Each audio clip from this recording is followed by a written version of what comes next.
Welcome to Season 2 of Weaving the Blanket, stories of faith, sacrifice, martyrdom, and the emancipation of the Evangelical Methodist Church in Bolivia. This is Episode 3, Nestor Peñaranda, Mariano Molina, Virginia Whitehead, and the founding of the first Aymara Church, Los Andes, or later renamed El Redentor. Is that title long enough for you? I am Reverend David Stevenson.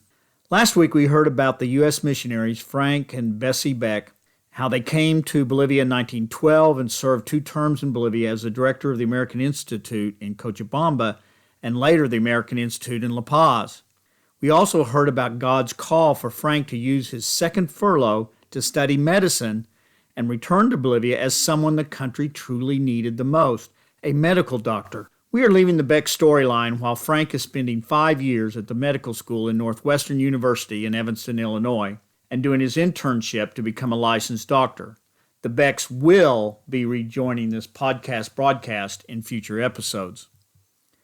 Today we're going to learn about the creation of the first Indigenous Methodist Church in all of South America, the Los Andes Methodist Church, later renamed as El Redentor, or the Redeemer. Once again, I need to apologize for my lack of knowledge of the life stories of Nestor Peñaranda and Mariano Molina. As you will hear in this episode, they were absolutely critical to the movement of the IEMB from focusing on trying and mostly failing at evangelizing the Criollo and Mestizos and turning the IEMB's focus onto the Indigenous. And frankly, I don't know nearly enough about the early days of El Redentor. If you or someone you know has some knowledge of the history of El Redentor or the life story of Peñaranda or Molina, please send an email to me in English or Spanish at tulsadstevenson, that's TULSADSTEPHENSON at yahoo.com, and please include a phone number so that I and Juan Carlos Cadero, the voice of the Spanish Bolivian version called Tiendo El Aguayo, can call and interview you. For now, we get back to our march of telling the incredible stories of faith, sacrifice, and martyrdom of the Methodists of Bolivia.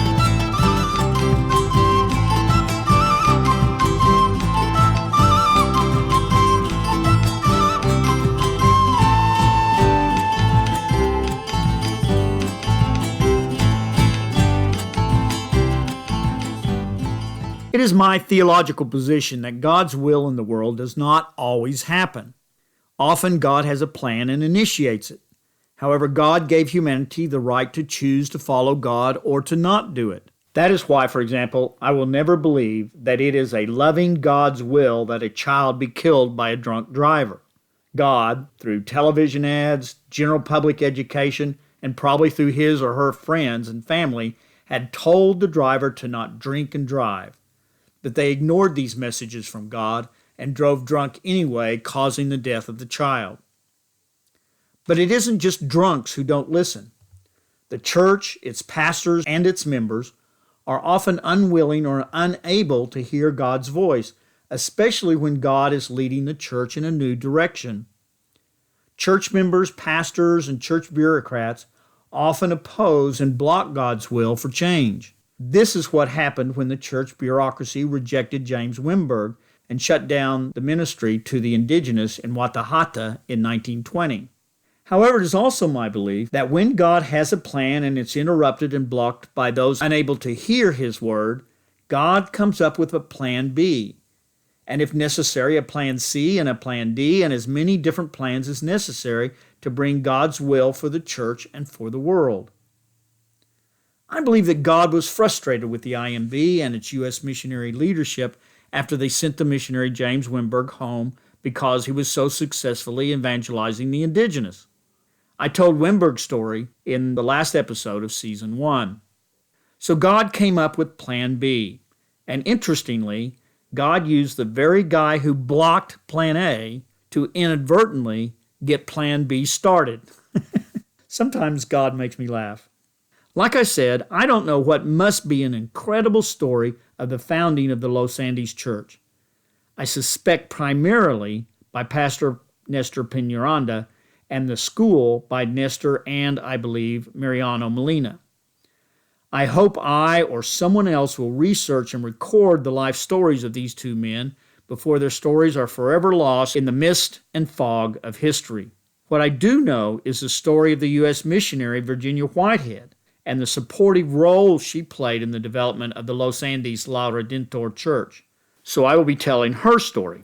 In 1921, Virginia Whitehead chose to become a Methodist missionary and became the principal of a girls' school at the American Institute in La Paz. The school was groundbreaking in that it educated the girls from the Criollo and Mestizo elite families.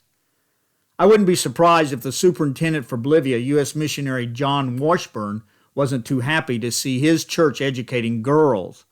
But to be fair, that is just a wild guess on my part. But if you remember, it was Superintendent Washburn who sabotaged the missionary James Wimberg and forced him out of the mission field. For whatever reason, Superintendent Washburn once again decides he needs to stop yet another missionary's work. He wrote to the Board of Missions for the Methodist Episcopal Church in New York that, quote, Miss Virginia Whitehead, principal of the girls' school, lacks the presence and delicacy expected in Bolivia. It is thought it might be necessary to replace her, unquote. Apparently, New York only half agreed. They agreed to remove her from the principal's office of the girls' school, but would not remove her from Bolivia. During this time, there were a few U.S. missionaries who were saying that the Methodist Church should try to reach out to the slum neighborhoods around La Paz, although most were against it. Apparently, Whitehead was one of those who was against reaching out to the indigenous. Naturally, Superintendent Washburn appointed Whitehead to work at the worst and least popular ministry that the Methodists had at the time. She was to help start a project to work with the Aymaras who lived in Los Andes under, I believe, the leadership of Nestor Peñaranda. Los Andes was actually a separate little indigenous village about a mile or so from the edge of La Paz. This was a slum area up the side of the great ravine of La Paz where it is cold and avalanches often occur. The indigenous people who lived in this area made their living by growing potatoes and herding sheep up on the Altiplano above La Paz. Today, Los Andes is completely absorbed by La Paz and is a slum area where the famous black market of La Paz is located. Sister Whitehead had not come to Bolivia to work with indigenous people, but to work at the American Institute with the wealthy. She clearly recognized this move as a demotion and was degrading of her. She also thought it meant a diminished role in Bolivia. She was not happy. She very reluctantly accepted the appointment, knowing that God had called her to Bolivia and God would eventually find the right place for her to work. Little did she know that God had just put her in the perfect place. She joined Pastor Peñaranda, who I believe was a mestizo who could speak Aymara, and I assume was also the leader of the team. There was a small Methodist church building in Los Andes which occasionally had worship.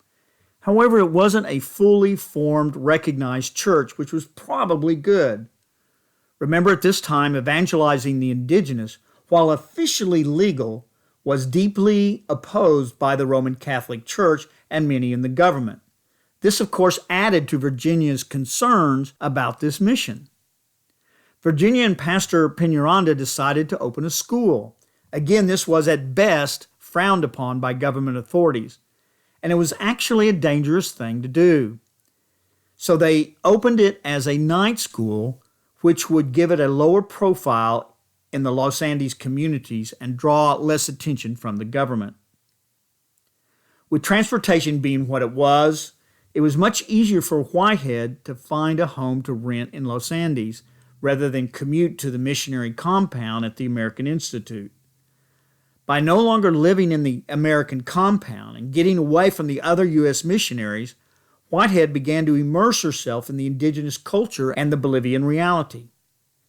By January of 1922, there were 55 indigenous students in the school that came either during the day or to the night school. By May of the same year, the number of students had reached 245. Sister Whitehead taught both day and night sessions together with Pastor Peñaranda, who also preached to the students during both sessions of classes, as well as at the church on Sundays, at the little building next door. Virginia related one experience, which is a window into the difficulties of cross-cultural evangelism.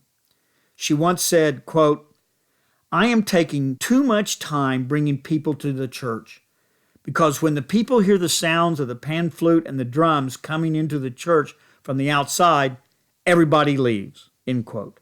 You see, the Methodist missionaries had so entwined the Western culture with Christianity, they truly believed the only instruments that could be used in worship were the organ and what they called the small organ, which we call an accordion. The pan flute, the animal skin drums, they were the music of the devil and had been strictly forbidden from being used in any Bolivian Methodist church, which actually reminds me of the pastors of Oklahoma of the generation before me saying the same thing about electric guitars and drums in our churches. I don't know if Sister Whitehead ever secretly allowed the indigenous instruments or not, but it does reveal a greater problem. While Whitehead understood the poverty and the need to be able to read and write, she never really understood the cultural differences and how Christ isn't bound to any culture and can be found in every culture. However she felt about the indigenous instruments, the fact that Whitehead actually lived with the indigenous people in Los Andes made her more conscious of their reality, appreciative of their culture, and it let her see the importance of working with them. Whitehead became more involved with the lives of the indigenous families and visited their homes. She saw closely the poverty in which the indigenous lived, and the parents of the students began to accept her and trust her and even invited her to family events such as birthdays, weddings, and funerals. Virginia personally witnessed the suffering of the indigenous people. She began to share her stories of the oppression to others. She used to say, quote, "The indigenous are exploited. They are usually kicked, they are treated like dogs, and they are used like a beast to carry things," unquote. There was a building used as a house and a mission center at Los Andes. It was always full of indigenous people needing help or a place to stay overnight. The living room of this house mission center became their only classroom. They didn't have any desks for the students to work on, so they gathered up wooden crates used to ship soap to Bolivia, along with some wooden planks, which became the benches and tables for the students to work at during school. The mission took on a greater importance and significance among the indigenous as the news of the Aymara school and the Aymara church reached the highlands. Because of these stories, delegations from Aymara communities from the Altiplano would frequently show up in La Paz and ask Peñaranda and Sister Whitehead to open a school to educate and a church to teach the gospel in their community. Whitehead pleaded with the Methodist authorities for their support, but none was given. Many opportunities were lost because of the apparent lack of money and personnel to expand this ministry, or because of the unwillingness of the authorities to recognize the potential of this great opportunity to do, as Harrington had said, quote, "infiltrate Bolivian society," unquote. Only this time it would have been the indigenous Bolivian society, not the Criollo Bolivian society. But once again, just as had happened before, Whitehead found difficulties finding the financial support and support from the church that she needed to develop and grow the project. In 1923, she too took the long trek back to New York to find the resources and support that were needed. But yet again, the missionary was not allowed to return back to Bolivia. She was told that there wasn't enough budget for Bolivia. Instead, she was sent to Huancayo, Peru, to work with the Hispanic population there. I wouldn't be surprised if the missionary superintendent, Washburn, was once again the one who sabotaged Whitehead's plea to the board. Pastor Nestor Peñaranda either now became the leader of the work at Los Andes or more likely continued as the leader without any assistance from a U.S. missionary, and he was at the center of the work among the indigenous. The teacher Mariano Molina joined him. Molina was well known in the IEMB because of the oppression and abuse he had received from the community of Watahata. In 1924, Bishop Oldham, the head of all mission work by the Methodist Church, came to La Paz from New York. During his trip, Pastor Peñaranda managed to get Bishop Oldham to preside over the official consecration of the first Aymara Episcopal Methodist Church. They named it the Los Andes Church. 18 years after the arrival of Francis Harrington, the Methodist Church finally organized the first church community of the Christian faith made up entirely of indigenous people in Bolivia. It is not out of line to say that this is the day that a truly Bolivian Methodist church was born. The work went on under the direction of Pastor Peñaranda and Professor Molina, who were the heart of the Methodist Indigenous movement in La Paz. The work among the Indigenous has always been under threats and hostilities and violent persecution. Pastor Peñaranda was threatened, harassed, and even jailed for a short time. Despite this, and despite the lack of funds and the mere lukewarm support of the church bureaucracy, the Methodists of the Los Andes Church continued making efforts to expand the ministry of God with the indigenous, both in Los Andes and in the Altiplano. A growing threat came from the Catholic Church through the Diocese of La Paz. Some of it was overt attacks from the pulpits of the churches. However, a much more clever move came when the Catholic Church organized a, quote, national crusade on behalf of the indigenous, unquote. The campaign's public goal was to promote raising the situation of the indigenous people to become intelligent and responsible citizens. Even the Pope announced that in Bolivia, quote, the indigenous problem is of a social concern for the church. Suddenly, there were hundreds of posters around the streets of La Paz with photographs of the indigenous. Where did this sudden interest in the indigenous problems come from? The Pope himself revealed that the crusade was conceived as a counter-movement against Protestant missionaries in their work with the indigenous.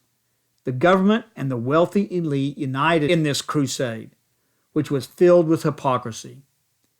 But the campaign did not gain the approval of public opinion, especially among the Catholics and the elite, and the campaign soon failed.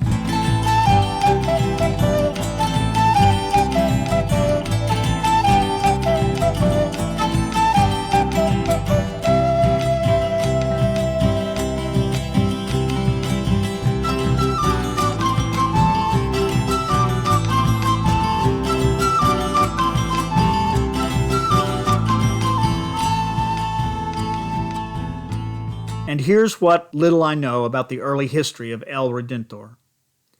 El Redentor, under Pastor Peñaranda, had a clear vision of its calling. While they didn't have much money or personnel support, its mission was not only to the indigenous in the Los Andes neighborhood, but to the indigenous throughout Bolivia. Its mission wasn't just to preach the gospel, but also to bring education, recreation, and medical services to them. And their primary focus would be the villages from which these urban migrants had come from, the villages around Lake Titicaca and throughout the Altiplano.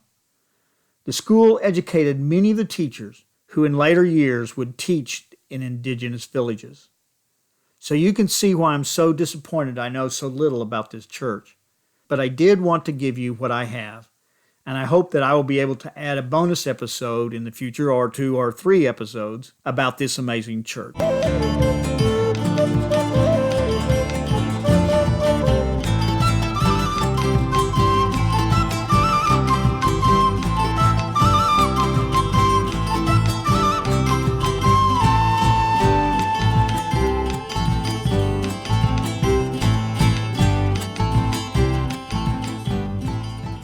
Once again, I want to remind you that you can go to the website at www.weavingtheblanket.com, and you will find on that page a link to all 9 episodes of Season 2. You may want to binge listen to them on iTunes, or you may want to binge watch the videos on YouTube. Next week, I will introduce you to Tata Cipriano Tidirico, perhaps the first of the rural campesino indigenous persons to go to El Redentor, go back to his home community, and start the first church and school for indigenous people in the countryside. It's a story of faith, sacrifice, and oppression that you won't want to miss. We'll see you next week.